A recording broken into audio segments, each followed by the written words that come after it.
જય શ્રી કૃષ્ણ, જય શ્રી વલ્લભ. રાધે કૃષ્ણ સત્સંગમાં આજે પુષ્ટિ માર્ગના 4 વેદ સત્સંગ કથા જોઈશું. પણ તે પહેલા આપ રાધે કૃષ્ણ સત્સંગમાં જોડાવા માંગતા હોય તો લાઈક કરજો, શેર કરજો અને સબસ્ક્રાઈબ કરજો, જેથી આવતા નવા તમામ પ્રસંગો આપના સુધી પહોંચી શકે. એક સાંજનો પ્રસંગ છે. ગામમાં એક મીઠો સત્સંગ ચાલતો હતો. મંડપમાં દીવા દાંડી ઝળહળે, વચ્ચે શ્રી ઠાકોરજીનું સ્વરૂપ બિરાજે છે. આસપાસ ભક્તો ભક્તિભાવે બેઠા છે. દ્વારિકાદાસ હાથમાં તાળ લઈને એક મધુર પદ ગાય છે.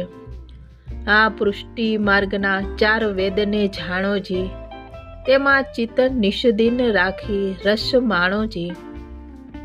પદ પૂરું થયા પછી ધર્માનંદની વિનમ્રતાથી પૂછે છે, દાસજી, આ પદમાં 4 વેદનો ઉલ્લેખ થયો, એ વિશે થોડુંક વધુ સમજાવો ને. આપણા મનને તો ઘેરો રસ આવે છે. દ્વારિકાદાસ હસીને કહે છે, હા બેન, આ 4 વેદ તો પુષ્ટિ માર્ગના જીવન આધાર છે.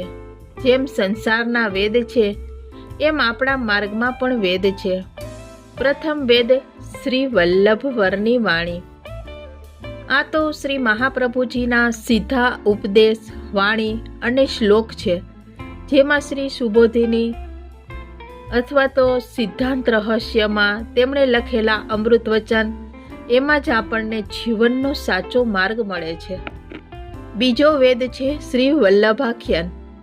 આ તો શ્રી ગુસાઈજી શ્રી વિઠ્ઠલનાથજીની કૃપાથી રચાયેલ ગ્રંથો છે. શ્રી વલ્લભાખ્યાન એમાં રસરૂપ છે. એ ગ્રંથોમાં શ્રી મહાપ્રભુજીના જીવનના પ્રસંગો, ઉપદેશ અને લીલાનું વર્ણન છે. ત્રીજો વેદ છે વૈષ્ણવ વાર્તા. આ તો દમલાજીની કૃપાથી લખાયેલી વાર્તાઓ છે. દરેક વૈષ્ણવની જીવન કથા, જેમણે પોતાના જીવનમાં શ્રી ઠાકોરજીને કેવી રીતે અનુભવ્યા, તે વાર્તાઓ આપણને ભક્તિનો જીવંત પાઠ આપે છે. ચોથો વેદ છે કીર્તન. અષ્ટસખા અને અન્ય ભક્તો દ્વારા રચાયેલા કીર્તન, એમાં શ્રી ઠાકોરજીની લીલાઓને ગાઈને મનને આનંદમાં મગ્ન કરીએ છીએ. કીર્તન વગર ભક્તિ અધૂરી છે. હરિદાસજી હાથ જોડીને બોલ્યા, સાચું છે દાસજી, જ્યારે કીર્તન ગવાય છે ને, ત્યારે હૈયું એવું લાગે છે કે જાણે આપણી સામે જ કાનુડો નાચે છે. ધર્માનંદની આંખોમાં આનંદના આંસુ લઈને કહે છે, અરે વાહ, હવે સમજાયું કે આ 4 વેદ તો આપણા ભક્તિ જીવનના 4 સ્તંભ છે. વાણી અમને માર્ગ બતાવે છે, આખ્યાન અમને મહિમા શીખવે છે, વાર્તા અમને ઉદાહરણ આપે છે અને કીર્તન અમને સીધા લીલામાં લઈ જાય છે.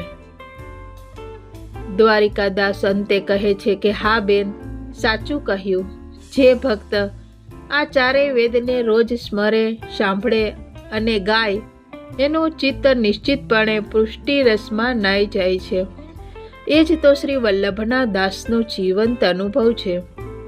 આવી રીતે 4 વેદનું મહત્વ દ્વારિકાદાસે સમજાવ્યું અને ધર્માનંદની સહિત બધા સત્સંગીઓના હૃદયમાં ભક્તિનો રસ છલકાયો. આ સાથે જ આપણે આજના વાર્તા પ્રસંગને અહીં શ્રી વલ્લભના ચરણોમાં સમર્પિત કરીએ. ફરીથી મળીશું નવા સત્સંગની સાથે. જય શ્રી કૃષ્ણ, જય શ્રી વલ્લભ.